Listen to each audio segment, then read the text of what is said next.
Welcome back to the bonus module in the Commercial Mastery series. By now you know I'm Kevin Derrick, and I am glad that you are here for the next few minutes because this is pure bonus material, but it's key. It's helpful. I think that you'll really appreciate what I've put together here. Get your notebook, if you would please, and your pen and your pencil. Jot down the numbers 1 to 5. Let me take you through some secrets to mastering now the commercial real estate. Remember back in module number 1, I gave you the little analogy of my mom putting together the jigsaw puzzle, and you start with the edges and work your way around, and once you have all the edges down, then you start to fill it in. Well, that's exactly where we started. And we told you about what commercial real estate is and the who and the why and the what, and started to put the edges and the framework in. And then from there we talked about locating real estate and choosing an area and about the different classes of property. And then you could see the picture beginning to take shape. Then when we do the cash flow model and you do income, expenses, and then the incredible NOI pops out and you realize how much of a tremendous measurement that is to asset performance. Then there's more of the picture taking shape than puzzle that still needs to be put together. And then you add that with all of the other analysis and the spotter tool and the commercial financing, and now the picture has come together. And now we're just putting a cherry on top by giving you some basic formulas and secrets to commercial real estate. Secret number 1, it's all about the KPI. KPI stands for Key Performance Indicators. You know, for many years I worked under the tutelage of a fascinating man, a very successful entrepreneur, still successful, kind of an adopted father for me, very close. And he was a consultant for Pepsi, traveled the globe, a doctorate in accounting, taught at Loyola, a masterful businessman. And he taught me many of the philosophies that I'm sharing with you. Some of them I have just mastered over time as well. One of the elements of that education was understanding what to look for. In other words, what key indicators of performance do we need to analyze and track to help us in business? And I've given those to you. So just know them well and don't get sidetracked. Focus on net operating income. Focus on the lender metrics that I've given to you, like debt coverage ratio. Know the yield, know the capitalization rate that you're interested in and that your business is targeting. You've got to know key performance indicators, and once you know secret number 1, you're ready for secret number 2, and that is manage them. Manage them. How do I do that? I ask questions, okay? This is the secret right here, all right? You manage the business of real estate successfully by asking questions of the financials. Let me say that again. You manage your business, the business of real estate, successfully and profitably by asking questions, not just analyzing, by asking the right questions about my financials, all right?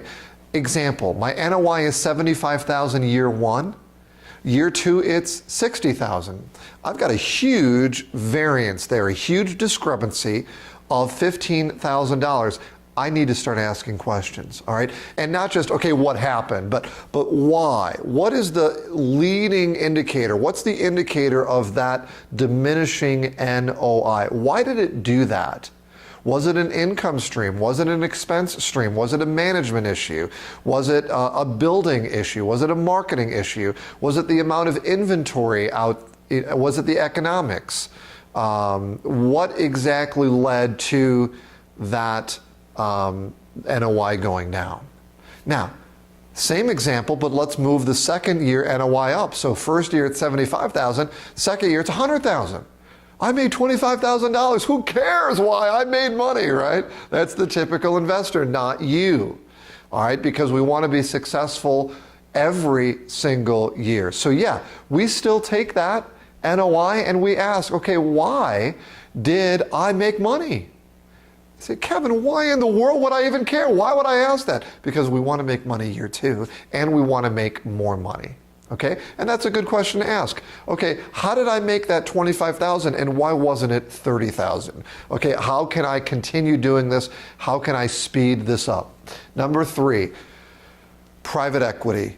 At some point, you need to get on your computer, type in a database, or get a pad of paper, number 1 to 20, and list out people that could invest with you. We'd bring people into our dining room. I'd go through a presentation. I'm good at it. Okay, that's what I do. I'm an educator. I frame things, ask my friends, ask the people that know me. That's what I'm good at. For some reason, I was just having poor results. I was trying to sell people. I can sell, I can close, but I just really wasn't having very good results. I escort people out one evening and my gorgeous wife comes over with all the compassion that she can muster, and she says eloquently, you know what, you ought to really just do what you do well. And then she walked away. I chase her down and say, honey, I'd love to do what I do well if you just tell me what that is. And she said, well, almost flippantly, why don't you just teach them? You're an educator, just teach them. She was absolutely right. That was gold to me. I completely inverted that business model of looking at private equity, and the very next time that people sat around my dining room table and I moved an offering memorandum over to them, instead of selling them, I simply taught them, just like I'm teaching you. And I taught them quickly and efficiently about the good and the bad of commercial real estate. I also taught them that they could lose money unless we did things correctly. And you know what? People loved that. Because instead of having the pressure of me selling them and the pressure of them saying yes, now all it was 45 minutes of education about something that they were unsure of. And I did the two things that are absolutely necessary for someone to give you money to invest. Number one, they have to understand, and number two, they have to trust. And by not selling them, by actually investing an hour of my life in them to educate them, it not only helped me to know the business better, but it helped them to have an introduction to the business. And by not asking them, by literally telling them, I will not accept money tonight, go home, think about it for a couple of weeks. If you have questions, let me know. Folks, people know when something's a pretty good deal. And if they trust you, they're going to come back and they're going to say, look, I'm ready to go.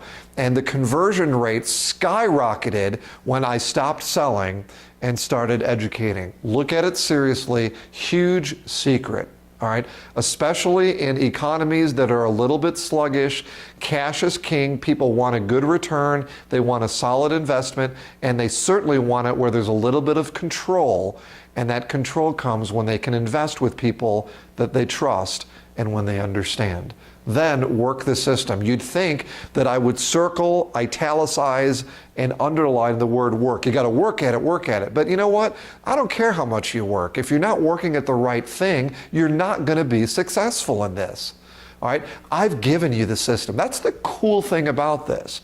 I called it the Commercial Mastery Program because I'm giving you a master system that works. Now look, I know that every single element may not be completely applicable to every single business and family around the United States. I get that. That's why there's an opportunity to customize, to work one-on-one. It's a tremendous opportunity. But I will say this, that I'm giving you core elements of a system that will get you from A to Z and will make you money. The analysis alone is absolutely worth tons and tons. I mean, that's where the diamonds are right there. In that property analysis piece in those middle modules, you get that, you know that, you will do well. Then finally, when we have businesses that work, it's because the businesses have the right business model and a model that has a pipeline. It starts right here. Now, you may look at this and wonder, okay, exactly what did Kevin draw this time? All right, this is actually a submarine.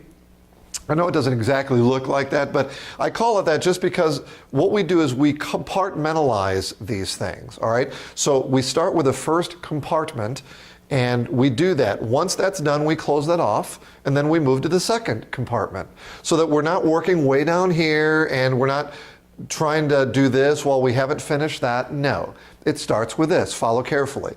This is opportunity. All right, this is our pipeline. You start with a prospect, an opportunity, a property that comes to you from any of the methods that we've given to you, like a broker, like a lender, like an investor. Maybe you see it on the internet. Maybe you drive by. Maybe it's a friend or a colleague. I mean, it's endless, but you're going to find opportunities. Once you find an opportunity, great. Let's qualify it. All right, let's not do 1,000 things here. Let's take an opportunity, let's qualify it. Once it's qualified, then we start to analyze it. We run it through our metrics. That's the cash flow, the property analysis. You're good at it now. Now, once we analyze it and we've spotted, right, we've spotted a good deal, then what we do is we write a letter of intent. All right, we put that together quickly. It's a template. We just jot down the information, write a little cover letter, shoot it off. Once we go and negotiate those terms and the seller and the buyer are in agreement, we go to contract. All right, contract's easy. I use state contracts. Let the brokers do that. Let the lawyers do that. This is what I care about. Just make sure that the contract includes all of the negotiated items of the letter of intent. Once we're under contract, my due diligence period starts. That's often a really important period, not just for analytics, but also to see now, can we beat up the seller a little bit and bring the price down here, raise the cap rate a little bit. Once we're done with due diligence, we fund. Whether it's the seller, whether it's private equity, whether I've got a hometown lender, a national lender, obviously we recommend small local banks. It might be the seller holding a note, whatever the case may be, we fund. Once we have acquisition then and we have the keys, paperwork is in our name, and now everything belongs to us, the real work begins. Then we work our system. Then it's all operations. That's OPS, ops. Okay, it's not other people's systems, right? It's operations, and that's where we make our money. And then we finish it off with our exit strategy, our disposition. Do we want to sell it or just keep it as a portfolio asset? Folks, 5 secrets. 5 secrets for you to intentionally focus on so that you can generate yield and profit for your family. One last time, head to the website, check out the opportunity to work with me one-on-one. Go to your area, customize the business, apply these secrets to you to build your business. Thanks for being with me in each of these modules. I hope it's been profitable and practical and productive for you. It's a tremendous volume of information. Go back to sessions when you need to, review modules when you feel it's appropriate, and take this information, put it into practice. Again, it's been an absolute joy to put this together for you. I hope that you'll benefit greatly from it. From all of us here at the Commercial Mastery Series, we wish you and your family and your business many blessings in commercial real estate.